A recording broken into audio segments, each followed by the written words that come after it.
Ang kwentong ito ay nangyari sa taong 1957. Walang eksaktong lugar.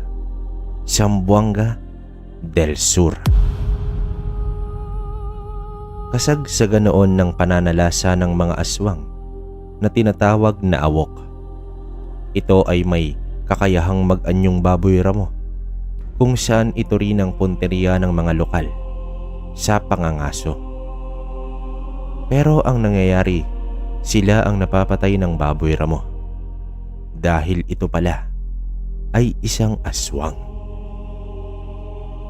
Dumagdag pa ang mga mandaragit na aswang na kadalasang naging biktima ay mga bata.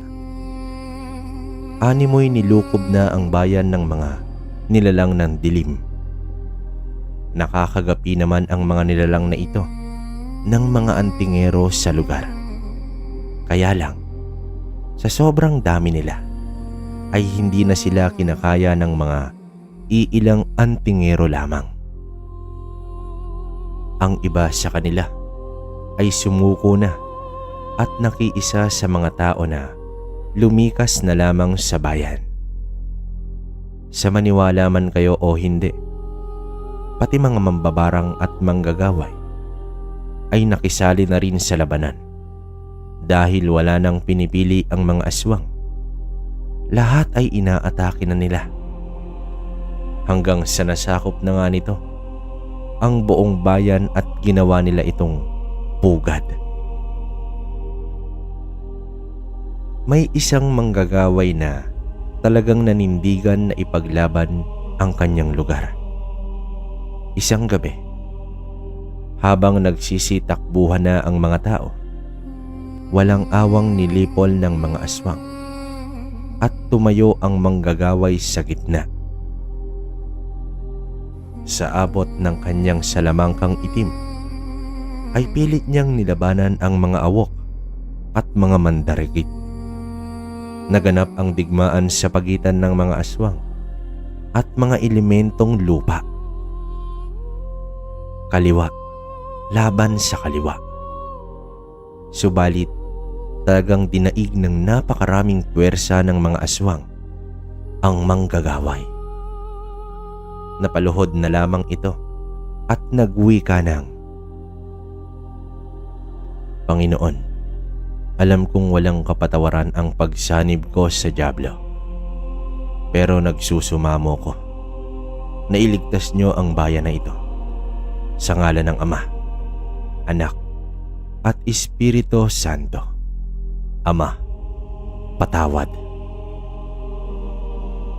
Huling salitang binanggit ng manggagaway at biglang kumulog at naglikha ng isang napakalakas na kidlat na sa loob ng ilang segundo ay nagbigay ng liwanag sa buong lugar. Sa lupa kung saan tumama ang kidlat ay may naaninag ang manggagaway na isang imahe ng lalaki. Naglabas ito ng napakahabang latigo at inatake ang mga aswang sa paligid nito. Sa bawat pagtama ng latigo sa katawan ng aswang ay agarang nagiging apo ito. Hindi mabilang na mga aswang ang umatake sa lalaki, subalit lahat ng mga iyon ay naglaho na parang bula kapag natatamaan sila ng latigo. Walang kahirap-hirap na nilipol ng lalaki ang mga aswang. Marahil na pagtanto ng mga ito na wala silang kalaban-laban sa lalaki at nagsipulasan na lamang sa lahat ng direksyon at tuluyan ng tumahimik ang paligid. Marahang lumapit ang lalaki sa kanya at ramdam na ramdam ng manggagaway ang napakalakas nitong enerhiya. Mula sa pagkakaluhod ng manggagaway ay napasubsob na lamang ito sa lupa sa labis na pasasalamat at takot na rin sa lalaki. Dahil sa taglay nito ay nanginginig na ang buong kalamnan ng matanda. Kahit ang pinakamasamang nilalang ay kayang patawarin ng Diyos. Humayo ka at magbalik loob sa ating Ama. Uwi ka ng lalaki at sa muling pagkadilat ay naglaho na ito sa kanyang paningin. Isang umaga, may isang matipunong lalaki ang lumapit kay Marcial. Nakiusap ito kung maaari ba siyang makisali sa gapasan. Tiningnan ni Marcial mula ulo hanggang paa ang lalaki.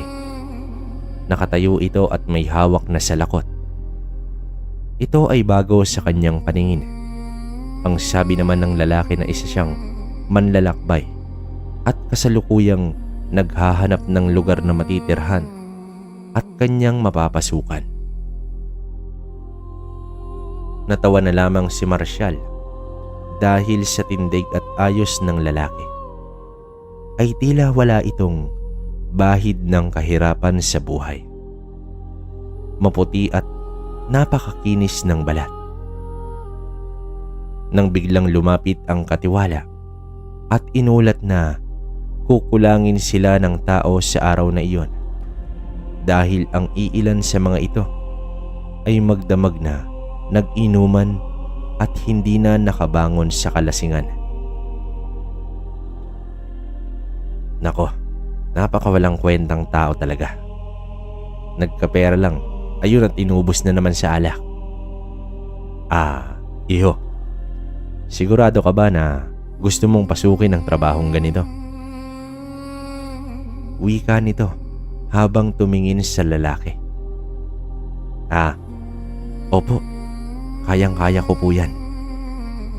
Nakangiting tugon ng lalaki at nagpakilala na din bilang si Topeng. O sige, mag-umpisa ka na. Wika dito ni Marcial.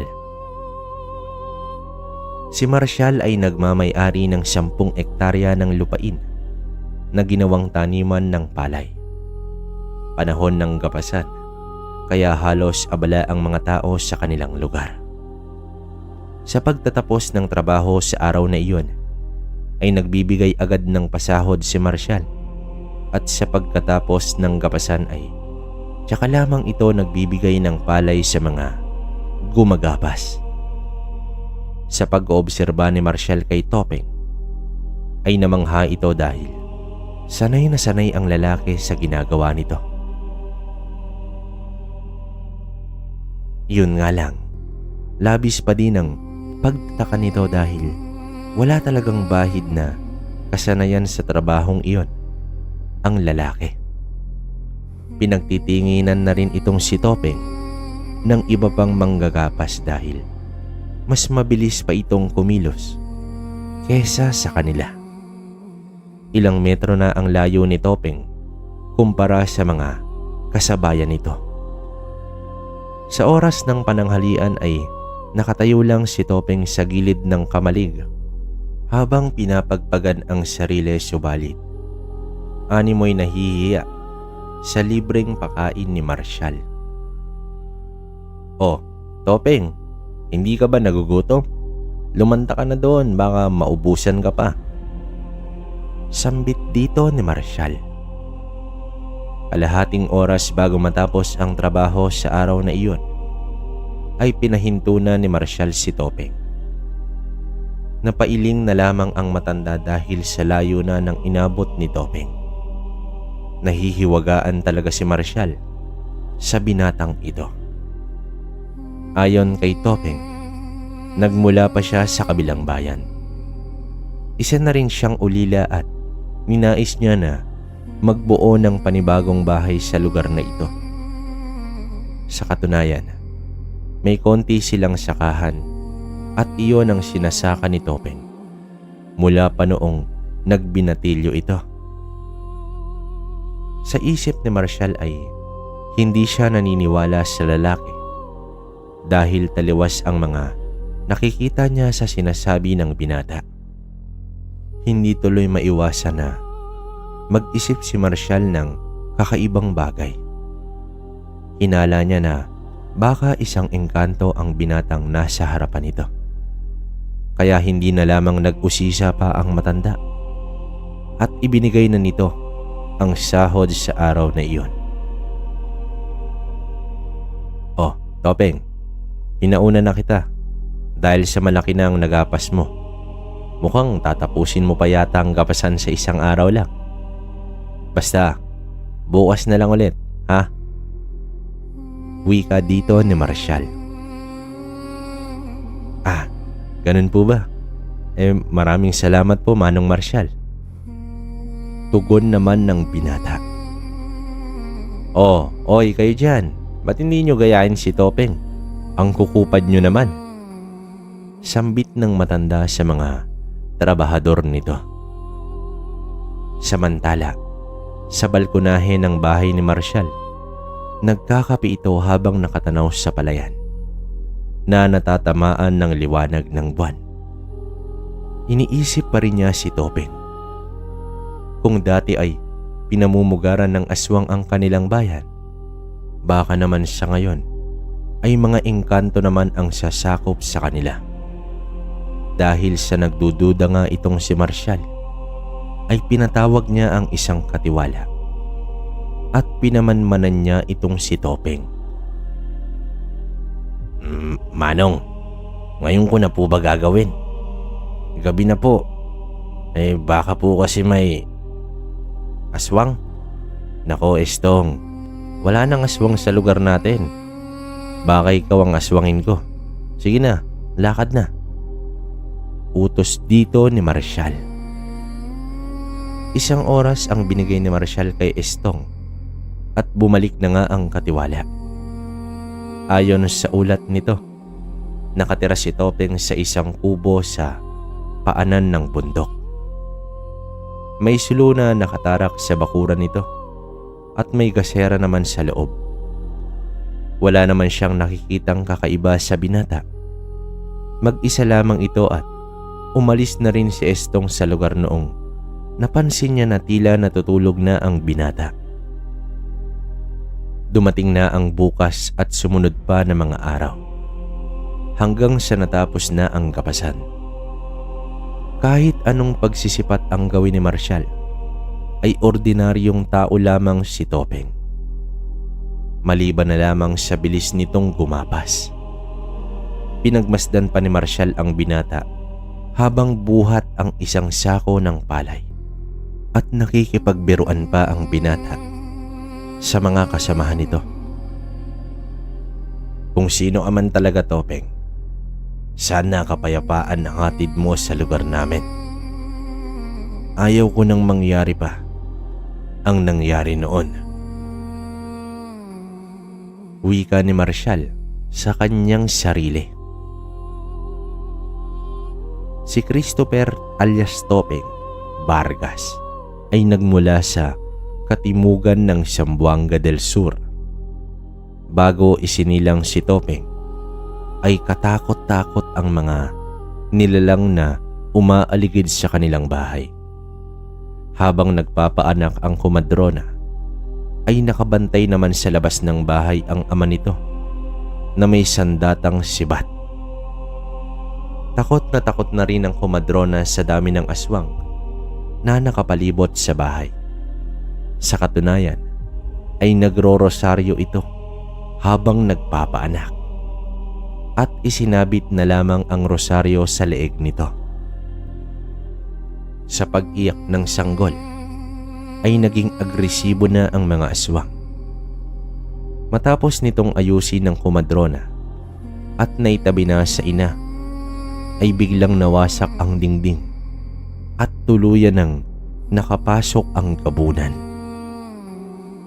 Sa takot ng matandang kumadrona ay hinimatay ito, habang nagsisisigaw naman ang babae sa labis na takot. Agad na pasugod ang asawa nito sa gabunan, ngunit binalibag lamang siya nito dahilan sa pagtilapon niya sa labas ng kanilang bahay. Habang nakadapa ang ama ni Topeng, ay kitang-kita niya ang pag-agaw ng gabunan sa sanggol Pinilit niyang makatayo, subalit may biglang bumagsak at nasira ang kanilang bubong. Isang napakaliwanag na nilalang na may maputing pakpak ng ibon ang umatake sa gabunan. Narinig na lamang ng lalaki ang pag-atungal ng gabunan, hudyat ng kamatayan nito, at agarang nagsipulasan ang iba pang mga aswang sa paligid. Ilang segundo lang ang nakalipas ay naglaho na ang maputing nilalang na iyon. Isang anghel! Isang anghel! Ang tanging wika ng ina ni Topeng nang madatnan ito ng kanyang asawa. Pinakalma na lamang ito ng asawa dahil sa gulat na gulat nitong itsura. Naniniwala ang mag-asawa na iniligtas ng anghel ang kanilang anak na si Topeng. Nagising naman ang komadrona na maayos na ang lahat. Inilihim ng mag-asawa ang tunay na nangyari sa gabing iyon. Gayunpaman, lumaking malusog at masigla ang bata. Pakiramdam ng mag-asawa ay nagdulot ng swerte sa kanila itong si Topeng dahil naging mas maayos ang kanilang pamumuhay. Hindi rin nila makakaila ang mga kakaibang nagagawa ng bata habang lumalaki ito. Pilit naman nilang pinagtakpan ang mga kakayahan ng bata sa kadahilanang umiiwas sila sa baka kung ano ang magiging reaksyon ng mga tao. Isa sa kakayahan ng bata ay ang paggaling agad ng sugat nito sa loob lang ng ilang segundo. Minsan na kasi itong nahulog sa hagdan at nagkaroon ng malaking sugat sa noo. Subalit, hindi man lang ito umiyak at sa pagkalong ng ina ay tumambad sa kanya ang malaking sugat. Napatitig na lamang siya dahil unti-unting naghihilom ang sugat at kahit konting bakas nito ay wala na siyang nakita. Hanggang sa nag-edad na ito ng 10 taon. Dito na nagsimula na nakikipaglaban na ang bata sa mga nilalang ng dilim. Sa tuwing nakikipaglaban ang batang Topeng ay may inilalabas itong espada at pusa ring nawawala pagkatapos ng laban. Hanggang sa nagbinata na itong si Topeng. Isang gabi ay muling nagpakita ang anghel na minsang nagligtas kay Topeng noon. Napapaluhod na lamang ang mag-asawa nang masilayan ang nakalutang sa ere na lalaking may napakalapad na pakpak. Binanggit ng anghel na si Topeng ay ang itinakdang mandirigma sa lupa at bilang isang mandirigma ay kailangan itong mabuhay mag-isa upang hindi magkaroon ng hadlang sa kanyang pakikidigma sa kampon ng kasamaan. Pinuha ng anghel ang mga magulang ni Topeng. Hinawakan ng anghel sa ulo ang nakaluhod na binatang Topeng at naglaho kasama ang mga magulang nito. Kasabay sa paglaho ng anghel ay ang paglitaw ng latigo sa harapan ng binata.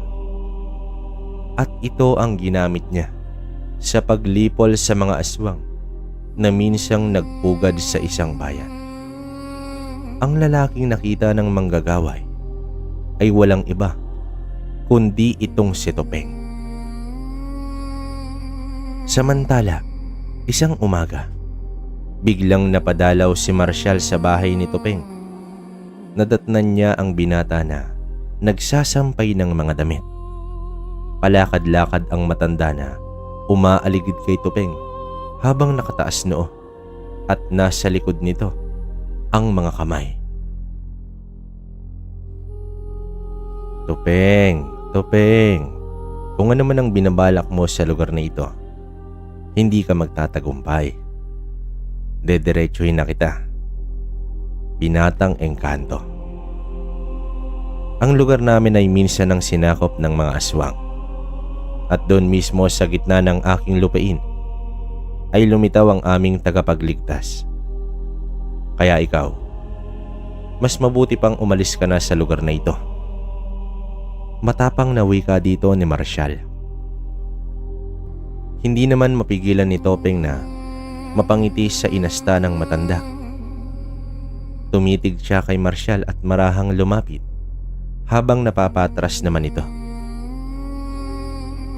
Kung ako nga ay isang engkanto, dapat matakot ka na.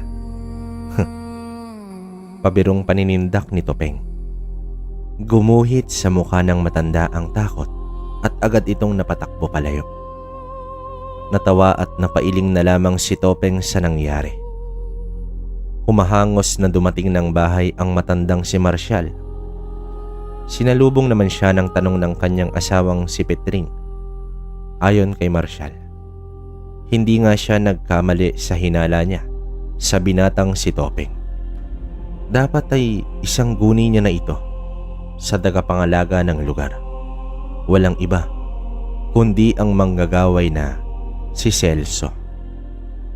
Simula nang masilaya ni Celso ang lalaking nagligtas sa bayan, ay nagbalik loob na ito sa Panginoon. Ang mga aral nito sa kaliwa ay iwinaksi niya na. Kahit nasa kanan na ang kanyang taglay, ay hindi niya itinuring ang sarili bilang albularyo o isang ermitanyo. Dahil nga sa kanyang pinagmulan na kasamaan, ay mas nararapat na mananatili ang kanyang pagkamanggagaway sa mabuting paraan. Sa mga natirang aswang noon ay inubos ito lahat ni Celso gamit ang kapangyarihan ng kanan. Pagsapit ng hapon, bumisita si Marshall sa manggagaway kasama ang iilang tauhan. Agad nitong inilahad ang tungkol kay Topeng. Base sa kwento ng matanda, ay wala namang nakikitang problema si Celso. Kung ito ay puting engkanto, ay baka magbibigay pa ito ng swerte sa palaya ni Marshall. Sa narinig nito ay tila umigting ang tenga ng matanda. Kung magbibigay nga ito ng swerte, ay dapat na kukunin niya itong regular na tauhan. Upang makasiguro ay inaya ni Marshall na puntahan nila ang binata. O sige Marshall, sasama na ako. Tugon dito ng manggagaway. Bago magtakip silim ay nagtungo sila sa bahay ni Topeng. Sa bakuran lamang sila nanatili alinsunod sa payo ni Celso.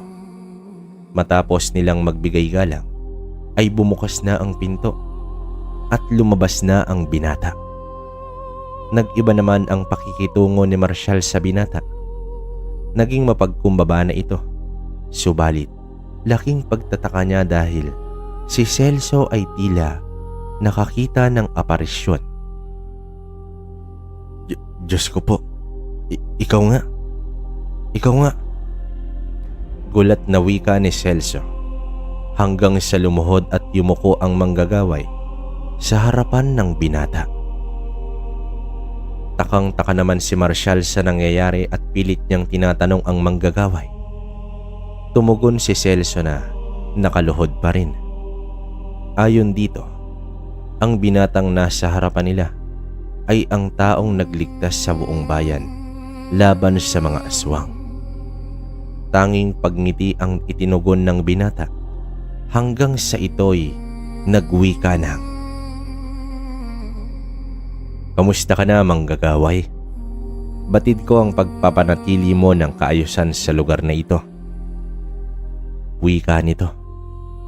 Dahil sa lalaman ay luluhod na sana si Celso, ngunit nagwika ang binata na hindi nila kailangan lumuhod.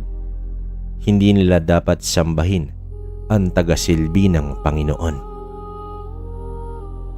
Sa natuklasan ni Marshall ay labis na paghingi ng tawad ang ginawa niya. Subalit, ngiti lamang ang tugon ng binata. Pinatuloy sila sa loob ng bahay nito.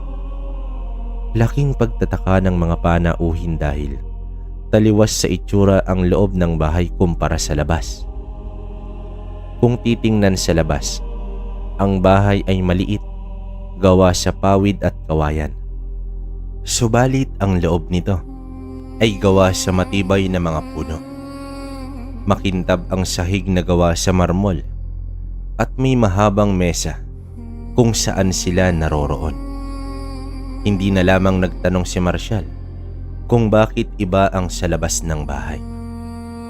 Matapos makahigop ni Celso ng kape, ay nagtanong ito sa binata kung bakit siya nagbalik sa lugar na ito. Ayon sa binata, isang pangitain ang ipinakita sa kanya ng anghel. Hindi magtatagal ay muling sasakupin ng mga aswang ang bayan. Magbabalik sila, dala ang matinding paghihigante. Kaya kinakailangan ni Topeng ang tulong at kooperasyon ng mga tao. At kaya rin siya kay Marshall unang lumapit dahil alam niya na maimpluwensya ito sa kanilang lugar. Teka, ibig sabihin makikipaglaban din ako sa mga aswang? Takot na tanong dito ni Marshall. Tumugon naman ang binata na hikayatin ni Marshall na maging mapagmatsyag at bantayan ng mga tao ang bawat isa. Habang si Celso naman ay magbibigay ng kaalaman sa mga tao kung papaano lalabanan ang mga nilalang ng dilim. At sa huling kahilingan ng binata, kinakailangan niya na may magsosuporta sa pagpapagawa ng mga patalim laban sa mga aswang. O Marshall, ikaw na ang bahala sa pagpapagawa ng mga itak at sibat. Sambit ni Celso. Akmang papalagsa na si Marshall. Subalit ayon kay Celso, aanhin ang yaman kung wala nang makikinabang dito. Ang tagbong iyon ay naging maliit na pagpupulong bago tuluyang umalis ang mga panauhin at nagtanong si Celso kung kailan mangyayari ang pangitain ng binata. Sa pagpahid ng dugo sa haring buwan, tugon dito ni Topeng. Kinabukasan, habang hindi pa panahon ng taniman, ay pinatawag ni Marshall ang mga tauhan at ito ay kanyang pinulong. Nagkaroon naman ng diskusyon ng mga tao dahil sa sinabi ni Marshall tungkol sa pagbabalik ng mga aswang. Hanggang sa dumating na rin si Celso at pinatunayan niya ang mga katagang binitawan ni Marshall. Nagtalaga rin ng tao si Marshall na dadalhin sa kanya ang pinakamahusay na panday sa bayan. Laking tuwa naman ni Celso dahil sa buong pagsuporta ni Marshall sa layunin ng binatang si Topeng. Celso, ayoko nang mawala ng mga mahal sa buhay dahil sa mga demonyong yon. Seryosong wika dito ni Marshall. Isa ang mga magulang ni Marshall na dinukot ng mga mandaragit at hindi na natagpuan kahit kailan. At ngayon, hindi na niya hahayaan na kahit isa sa miyembro ng pamilya niya ang muling mapahamak. Makalipas ang ilang araw ay dumating na ang tatlong panday. Pinausap ito ni Marshall at ipinaliwanag kung anong uri ng itak ang ipapagawa nito at ilang peraso. Nagbigay agad siya ng paunang bayad at kailangan niya na ito sa lalong madaling panahon. Habang si Celso ay nagpapagawa ng mga taguan sa ilalim ng lupa sa bawat bahay. Matapos ang halos isang buwan na pagpapagawa ng mga taguan, ay hinikayat naman ng manggagaway na magsasanay sa pakikipaglaban sa mga nais matuto, lalaki man o babae. Habang nangyayari ang lahat ng mga ito, ay masaya naman na pinagmasdan ni Topeng ang pagkakaisa ng mga tao. Subalit sa tuwing may isip niya ang pangitain, ay matinding kalungkutan ang namumutawi sa kanyang sarili. Nagtungo si Topeng sa isang burol. Doon ay kita niya ang malawak na bayan na minsan ang sinakop ng mga aswang at nagbabadya na naman ng isang dilubyo na maaaring uubos sa lahat. Tumingala sa langit ang binata at humingi ito ng gabay sa may kapal. Minsan isang araw ay nagdiwang ng kaarawan itong si Marshall. Nagpapiging ito at nagpahanda ng napakaraming pagkain. Nagtaka naman si Petring sa napakalaking handaan. Hindi naman ganito noon ang asawa. Nang tanungin niya ito, nais lang daw ni Marshall na mag-iwan ng maganda at busog na alaala sa posibleng huling taon niya sa mundo. Binatukan naman siya ni Petring dahil hindi nito nagustuhan ang sinabi ng asawa. Napangiti na lamang si Marshall habang naglalakad palayo ang asawa. Isang gabi na puno ng saya at masaganang pagkain ang naganap sa kaarawan ni Marshall. Masaya naman na pinagmasdan ni na Celso at Topeng ang mga tao na nagmula pa sa iba't ibang parte ng bayan. Ang ngiti sa mga labi ni Topeng ay napalitan ng pangamba. Isang masamang kutob ang namutawi sa kanyang puso. Pasimple naman siyang nagpaalam sa manggagaway na lalabas muna at magpapahangin. Sumunod pala sa kanya si Celso. Nakita niya ang binata na nasa labas na ng bakuran ni Marshall at biglang bumulusok pataas si Topeng at agad namang nagmadali si Celso ngunit hindi na niya nakita kung nasaan na ang binata. Oy Celso, ano bang tinitingnan mo sa taas? May mga aswang na ba? Sambit ni Marshall na sinakop na ng espiritu ng alak ang kanyang sarili. Ramdam ng manggagaway na may hindi magandang mangyayari. Nagtungo pa si Celso sa tahimik na lugar at tinawag niya ang kaibigang diwata ng kalikasan at nakiusap na balaan siya kapag nakaramdam sila ng panganib. Tumugon naman ang mga diwata sa pamamagitan ng pagyuko. Kinabukasan ay agad nagtungo si Celso sa bahay ng binata. Subalit wala ito doon. Pakiramdam ng matanda, ang presensya ni Topeng ay dinala siya nito sa isang maliit na talon. Doon niya nasipat ang binata na umupo at nakapikit habang bumubuhos sa katawan nito ang sariwang tubig. Umupo na lang muna siya sa isang bato at hinintay ang binata. Hindi na niya namalaya na nakaidlip na pala siya. Sa kanyang paggising ay nasa harapan niya na ang binata na nakaupo rin sa malaking bato at nakangiti ito sa kanya. Ay nako, pasensya ka na Topeng, nakaidlip ako. Nais ko lang sana kitang kausapin tungkol sa pag-alis mo kagabi. Tugon dito ni Celso. Habang naglalakad ay ibinahagi ni Topeng ang panganib na naramdaman kagabi. Ayon pa rito, malapit na ang dugong buwan, kaya dapat madaliin na ang paghahanda. Sa pamamahala ni na Celso at Marshall ay naging handa na ang mga tao. Ang mga babaeng buntis at mga kabataan ay nasa 2 lugar ang taguan.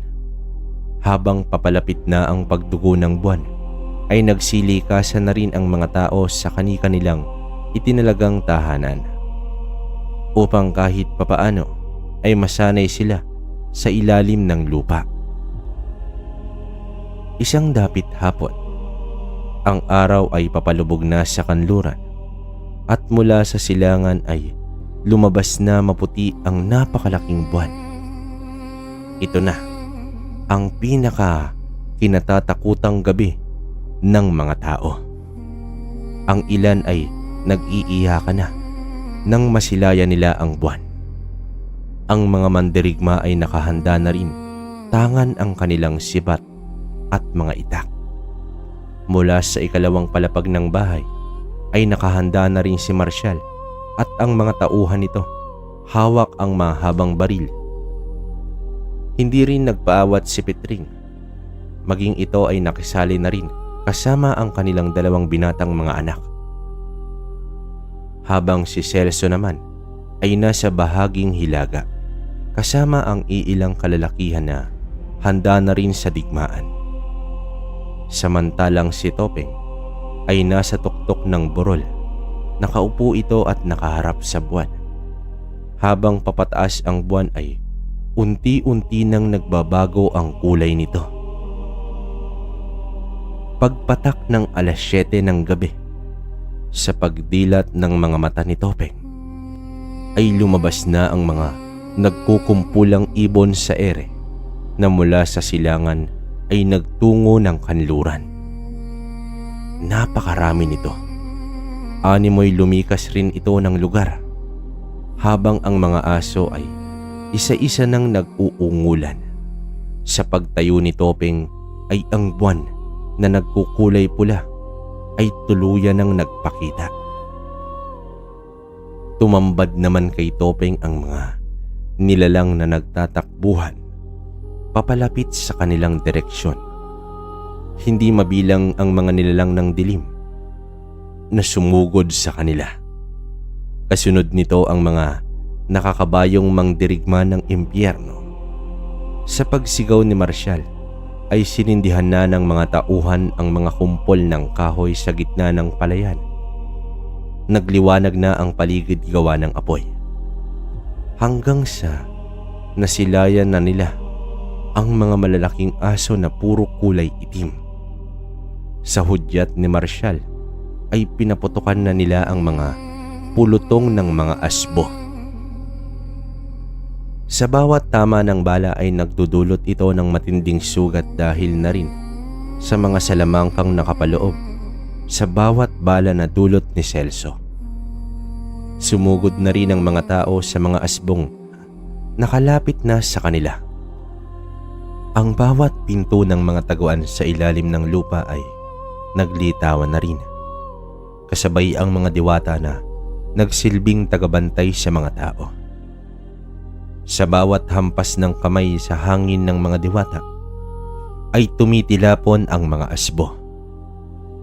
At nagsimula na ang digmaan sa pagitan ng mga tao at aswang. Hindi maiwasan ni Marshall na manlumo sa bawat taong napapatay ng mga asbo. Nakikipaglaban rin ng gusto ang pamilya niya sa pamamagitan ng pagbaril sa mga aswang. Hindi pa man naubos ang mga asbo. Sumunod naman ang mga abwak na biglang umahon mula sa lupa. Naglipaan na rin ang mga sigbin sa paligid. Sa pag-atake ng mga mandaragit ay sumugod rin si Celso mula sa hilaga. Nagpakawala ito ng tigalpo sa ere na agad nagpabagsak sa iilang mandaragit. Sinigurado na ni Celso na hindi na siya matatalo ng mga mandaragit tulad ng dati. At nasa likuran din ni Celso ang 6 na mambabarang na umanib na rin sa kanya. Nagpakawala ito ng mga insekto na umatake sa mga mandaragit. Habang nakikipaglaban sila sa mga aswang lipad, ay naaninag ni Celso ang mga maranhig na gumagapang sa lupa. Agad siyang tumakbo at sinabihan ang mga tao na magsibalikan sa loob ng bahay. Hindi naman may iwasan na may iilang tao na nauhuli ng mga maranhig, ngunit may napakalakas na hangin ang bumubulusok pababa at nadagit ang mga maranhig. Sa pagbagsak nito sa lupa ay nagiging abo na. Kasunod sa pagbagsakan ng mga maranhig ay ang paglitaw ni Topeng. Hawak ang napakahabang latigo ay pinaghampas niya ang 4 na uri ng mga aswang na sabay-sabay sumugod sa mga binata.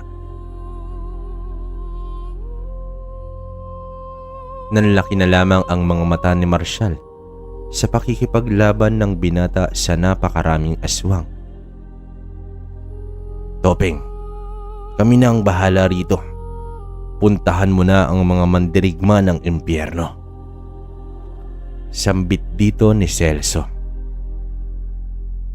Matapos tumango ni Topeng ay biglang lumabas ang napakalaking puting pakpak nito. Sa loob ng ilang segundo ay naramdaman ng mga tao ang kapayapaan at kabanalan ng nilalang. At sumugod na ito sa mga nakasakay sa kabayong mandirigma. Inilabas na rin ito ang espiritual na espada. Inundayan niya ng hampas ng latigo ang mga demonyo. Mula sa hindi malamang direksyon ay biglang nagsulputan ang mga malalaking paniki na sumugod kay Topeng. Sa pagbagwis ng pakpak ng binata ay tila sumalubong sa isang dilubyo ang mga malalaking paniki at nagsipagbagsakan na sa lupa. Muli naman niyang hinarap ang mga mandirigma. Pinagtataga naman niya ito habang bumubulusok pababa. Sa pagbalik niya sa ere ay pinaikot niya ng napakabilis ang latigo at sa pagbitiw nito sa mga mandirigma ay tumama sa mga ito ang mga patalim sa anyo ng hangin na naging dahilan na maputol ang ibang parte ng kanilang katawan.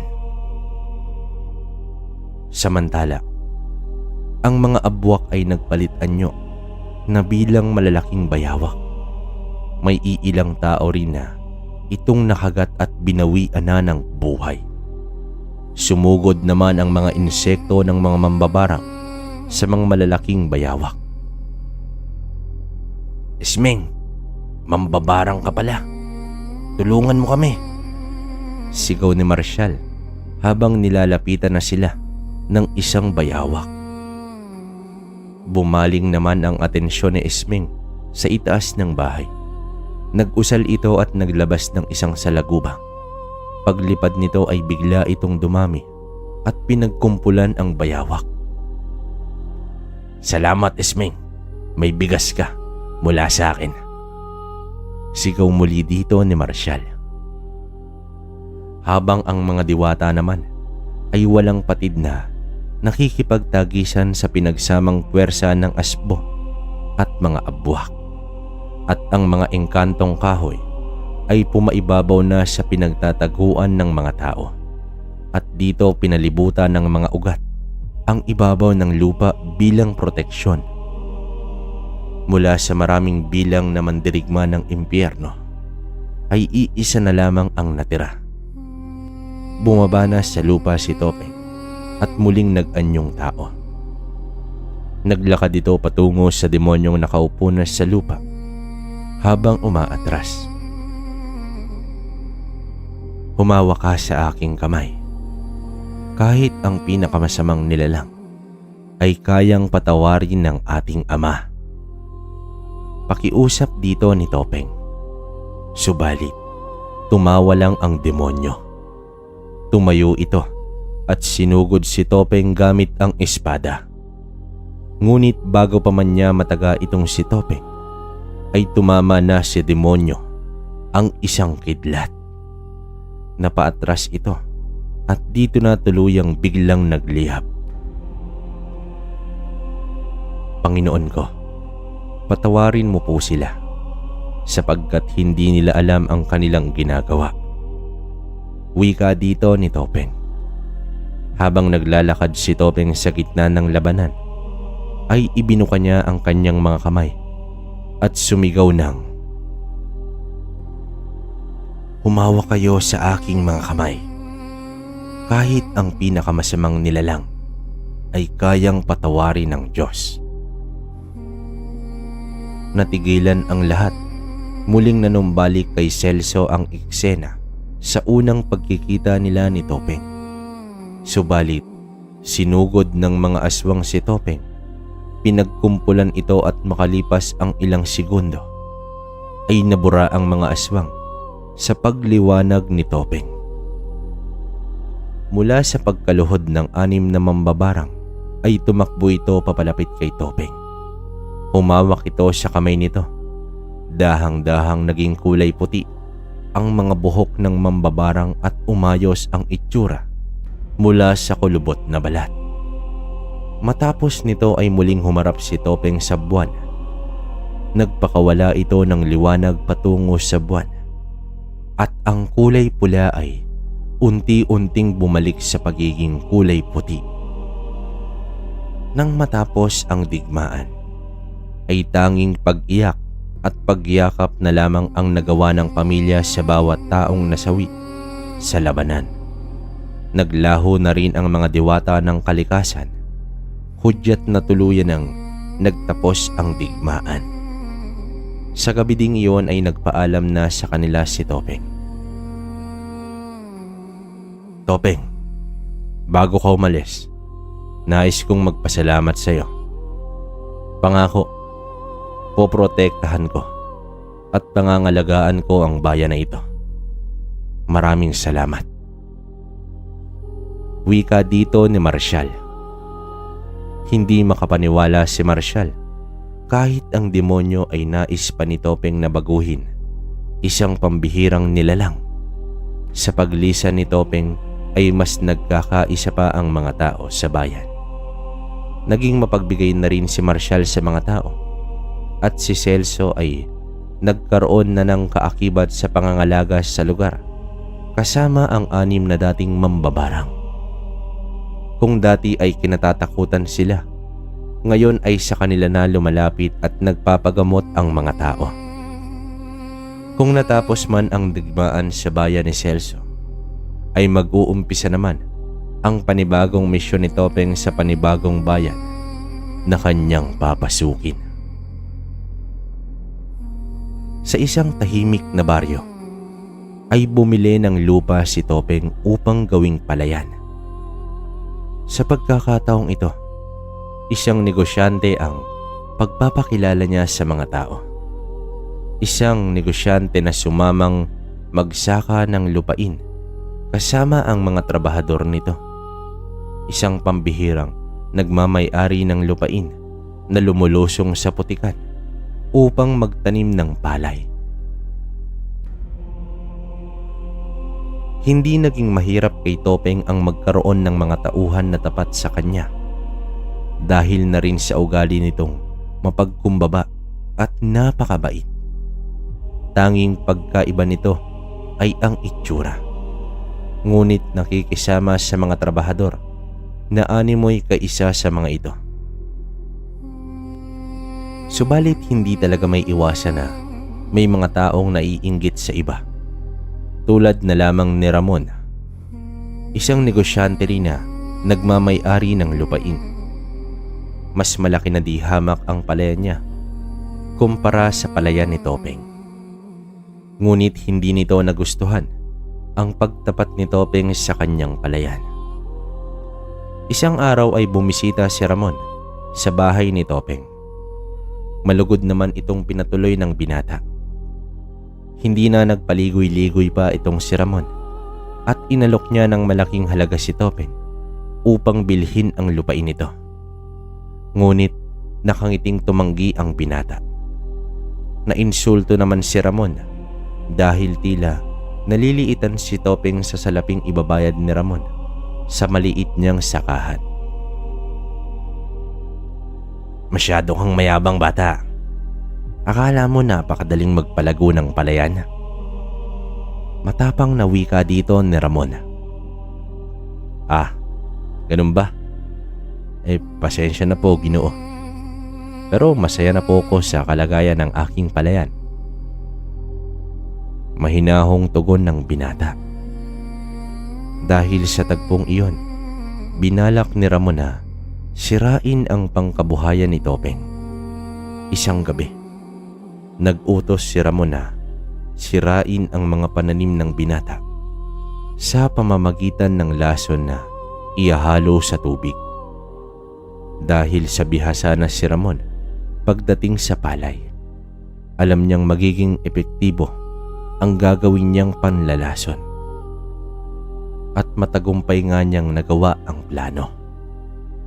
Hindi aabot ng 1 linggo ay mamamatay na lahat ng pananim ni Topeng. Subalit, lumagpas na ng 1 linggo ay mas yumabong pa ang mga pananim ng binata. Bagay na labis ipinagtaka ni Ramon. Pinagalitan naman niya ang mga tauhang inutusan dahil sa palpak nitong trabaho. Bagkus ang nangyari ay nagiging payat at bumagal ang pagtubo ng mga pananim ni Ramon. Nang umabot na ang panahon ng anihan, ay mas nauna pa si Topeng na nakapag-ani.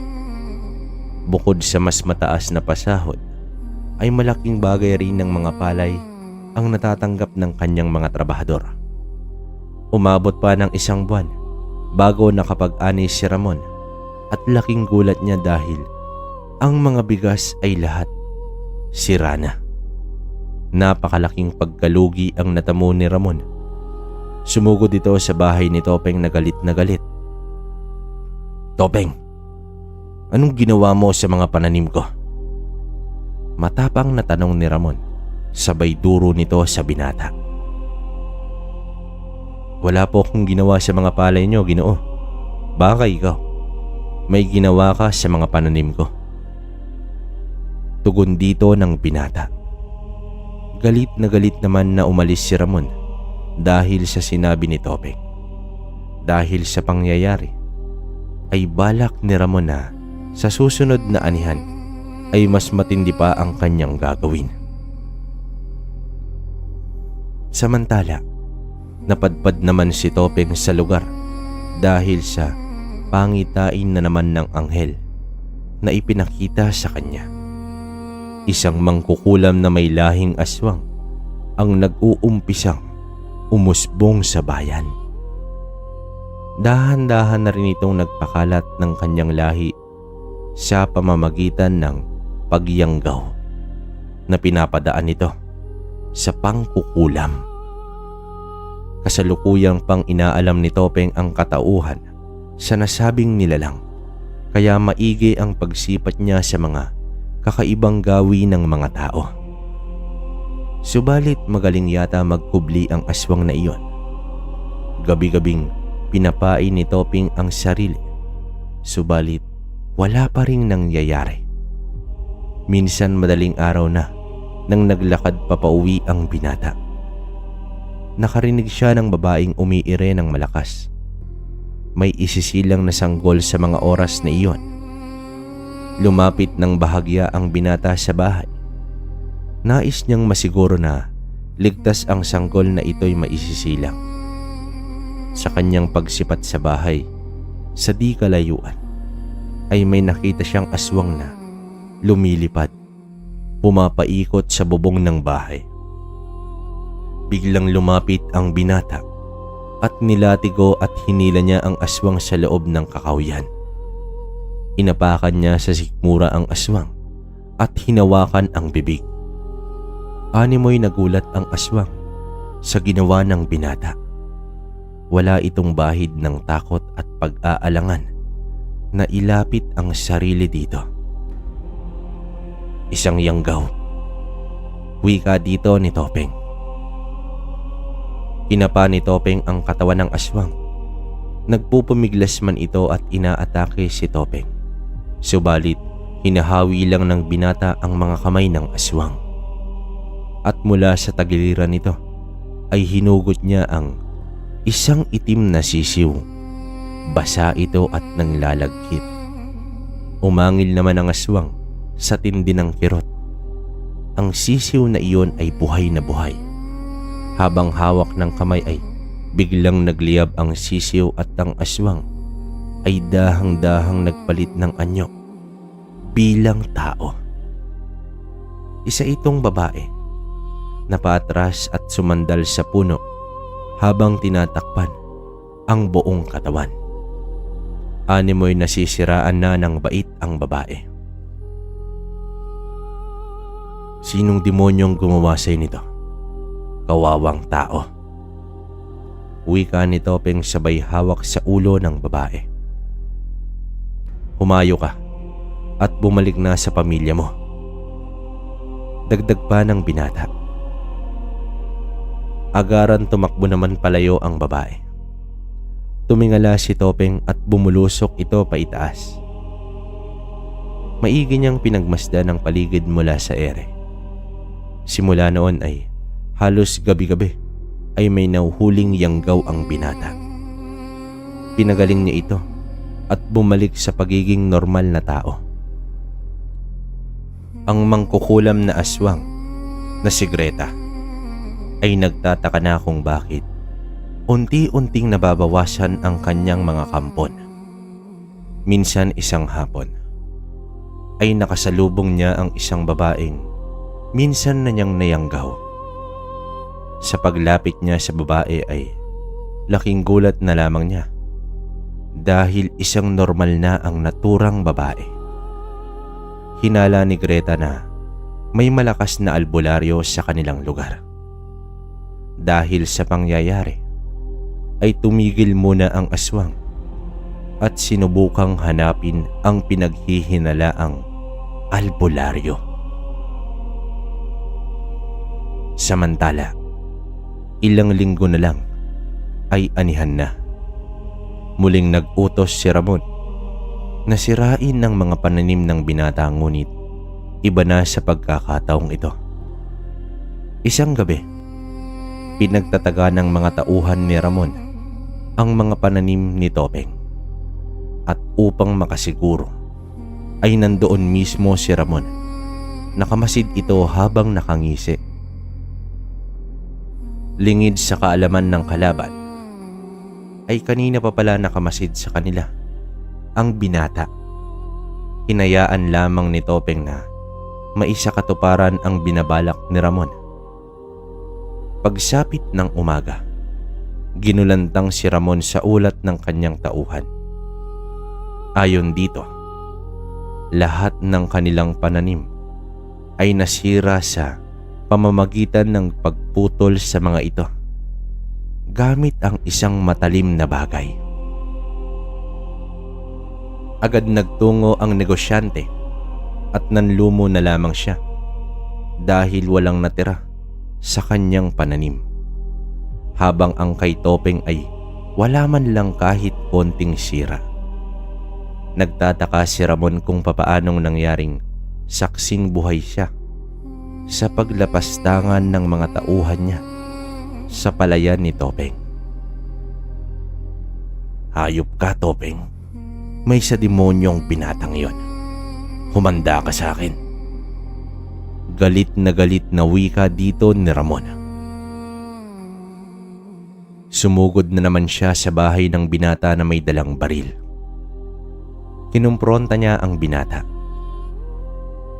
Ginoo, huwag mong gawin sa iba ang ayaw mong gagawin nila sa'yo. Wika dito ni Topeng. Nainsulto na naman ang negosyante at mas umigting pa ang galit nito. Tinutukan niya ng baril ang binata, subalit diretso lang itong tumingin sa kanya at nagwika ito ng, kahit ang pinakamasamang nilalang ay kayang patawarin ng Diyos. Matapos magsalita ni Topeng ay isang putok ng baril ang umalingaw-ngaw. Natamaan sa ulo ang binata at bumulagta ito sa sahig. Agad tumakas si Ramon at ang mga kasama nito. Matyagang nag-abang ng balita si Ramon, ngunit parang walang nakadiskubre sa bangkay ng binata. Kaya pagsapit ng hapon ay nagtungo sa kanyang palayan ang negosyante. Pinuntahan niya ang lupain ni Topeng. Laking gulat niya dahil nasilayan niya si Topeng na nakikipagbiruan pa sa mga trabahador nito. Labis na naman ang kanyang pagtataka. Kitang-kita niya ang pagbagsak ng katawan at ang pagdanak ng dugo ni Topeng sa sahig ng bahay nito. Pero ito ang binata. buhay na buhay. Dito na kinabahan si Ramon. Papaano na lang kung babalikan siya ng binata? Agad siyang nagkubli at bumalik na sa kanyang bahay. Naging aligaga at balisa na si Ramon. Parang mababaliw na siya sa mga nangyayari. Tumibay ang kanyang hinala na isang demonyo itong si Topeng. Samantala, nakahanap na ng bagong bibiktimahin si Greta. Balak niyang yang gawin ang mayaman at maimpluwensyang tao na katulad ni Ramon. Sa pamamagitan nito ay mauutusan niyang maghanda ng malaking piging at ang lahat ng tao ay dadalo, ay yayang gawin niya.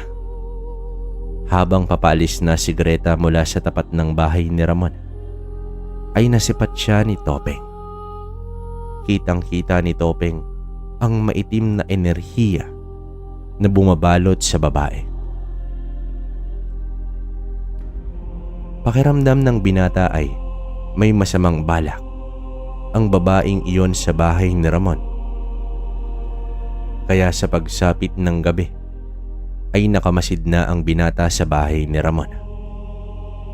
Sumanib ang binata sa isang puno na malapit sa bahay ni Ramon at matyaga itong nag-abang. Makalipas ang ilang oras ay tumahimik na ang bahay. Tulog na ang mga tao.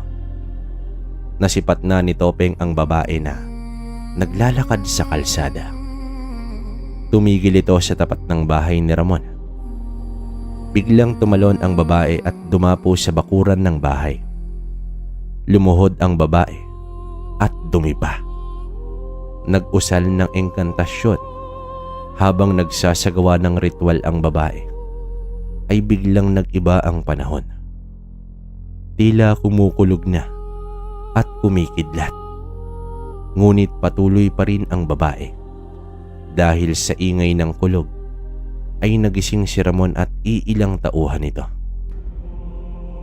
Lumbas ng pinto ang negosyante at kitang-kita niya ang nakaluhod na babae. "Ikaw, sino ka? Anong ginagawa mo rito?" Matapang na tanong ni Ramon. Tumayo at nagpatuloy sa pag-uusal ang babae.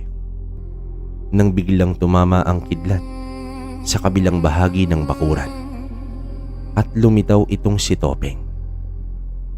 Laking gulat sa mga nakakita. Napalingon si Greta sa binata at bigla itong umangil. Nagpalit ito ng anyo at naging isang dambuhalang aswang. Napasigaw sa takot si Ramon at ang mga tauhan nito. Dali-dali silang pumasok ng bahay at nagsarado habang nagkakaharap na sina Greta at Topeng. "Ikaw palang naghahasik ng lagim dito. Bibigyan kita ng isa pang pagkakataon na magbalik loob sa ama." Wika dito ni Topeng. Sino ka sa akala mo? Marahil ikaw ang albularyong pumipigil sa pagpapalaganap ko ng aking lahi. Sambit dito ni Greta. Sumugod ang aswang sa binata. Ngunit sa isang bagwis ng latigo ay tumilapon agad ang nilalang. Nawasak ang bahagi ng bakod. Hindi nagpatinag ang aswang at muling sumugod sa binata. Muling hinampas ni Topeng ng latigo ang aswang at nakalikha ng malaking pinsala sa isang paa nito. Habang hindi naman makapaniwala sa nasasaksihan itong si Ramon, walang kalaban-laban ang aswang kay Topeng. Labis na itong nanggigigil sa galit. Muli ay nag-usal ang aswang. Subalit, biglang sumugod si Ramon at hinawakan sa leeg ang aswang at binali ito ng walang kahirap-hirap.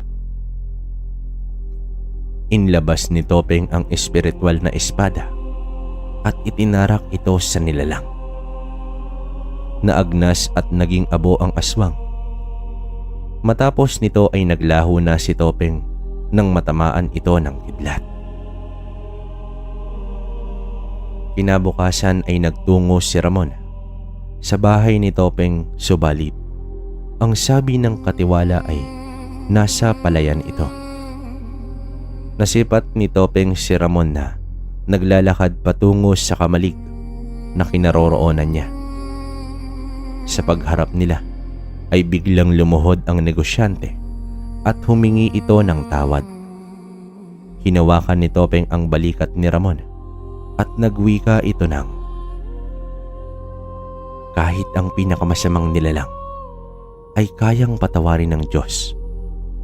Tumayo ka, Ginoo. Huwag mong sambahin ang tagasilbi ng may likha." Wika ni Topeng habang nakangiti ito kay Ramon. Napahagulhol na lamang si Ramon sa kabanalan na nararamdaman. Makalipas ang ilang araw ay bumisita si Ramon sa bahay ng binata. Subalit wala na doon ang binata at may inabot ang katiwala rito. Isang dokumento na nagpapatunay na ipinagkaloob na ni Topeng ang kanyang lupain kay Ramon. Kalakip nito ay ang maikling liham mula sa binata. "Naway, alagaan mo ang mga trabahador at pagyamanin ang lupaing ipinagkaloob sa iyo ng may kapal. Paalam, Ginoong Ramon."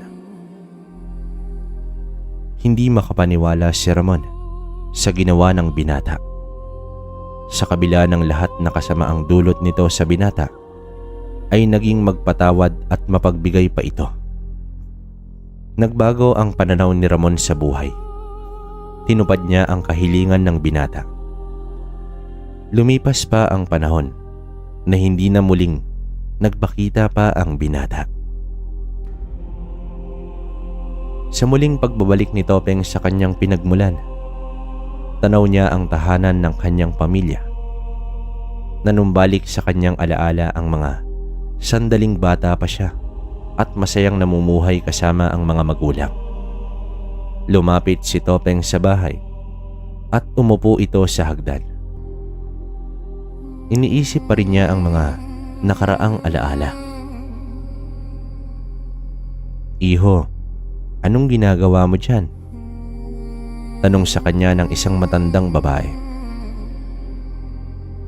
"Aling Soraya, hindi niyo na po ba ako naaalala?" Nakangiting tanong dito ni Topeng.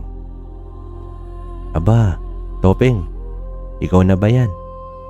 Saan ka ba nagpunta at nasaan ang mga magulang mo?" Gulat na tanong ng matandang kumadrona.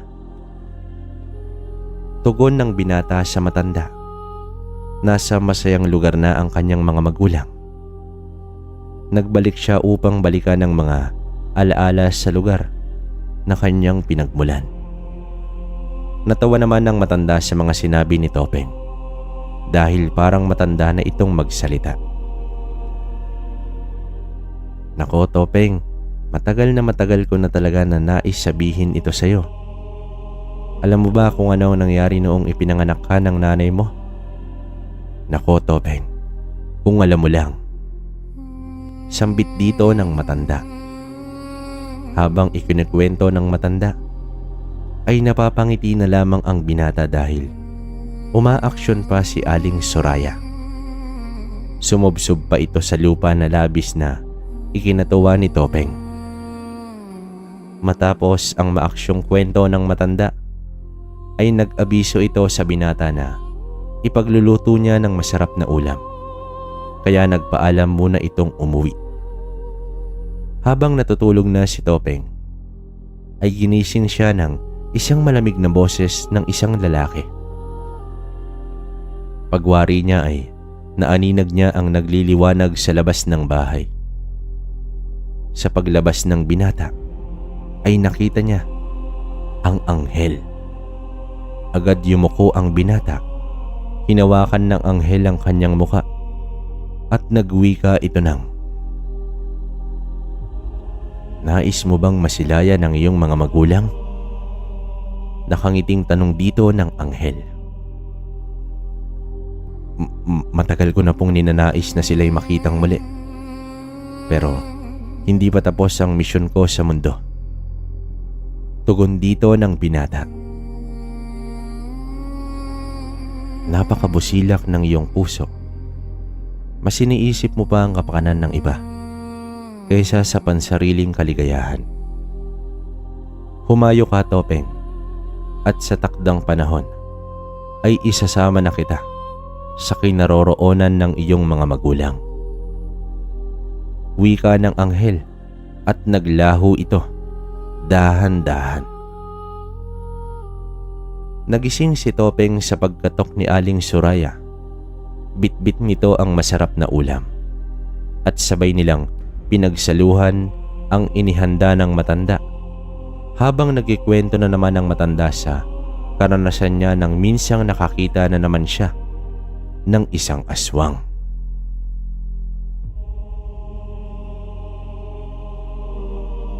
Mga kabaryo, iilan na lang kaya ang may mga napakabusilak na puso sa panahon ngayon?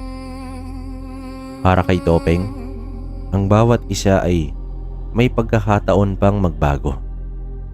Sana isaisip natin ang pagpapatawad at ialalay sa Ama ang lahat-lahat. Ang kwento ni Topeng ay isang leksyon na kailangan natin sa panahon ngayon. Mga kabaryo, hanggang dito na lang ang kwento ni Topeng. Naway may napulot kayong aral at may natutunan kayo sa kwentong ipinadala sa atin. Maraming salamat.